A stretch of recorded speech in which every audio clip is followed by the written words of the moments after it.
Hello everyone, in today's video, I'm going to show you how to fix the anti-gravity native browser not working. Start by checking your internet connection. Turn it off, wait a few seconds, and then turn it back on. Make sure you are connected to a stable and fast network.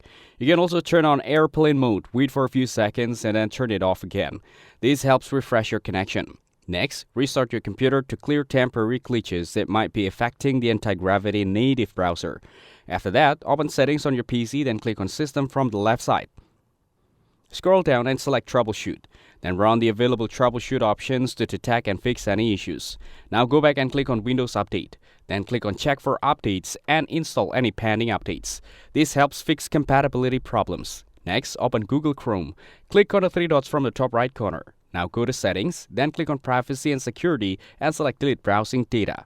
Choose Browsing History, Cookies, and Cached Files, then click on Delete Data. This clears any corrupted data that might affect browsing performance. After that, reopen Google Anti-Gravity and try using the native browser again. It should start working properly. That's it. Thanks for watching. Don't forget to like and subscribe for more videos.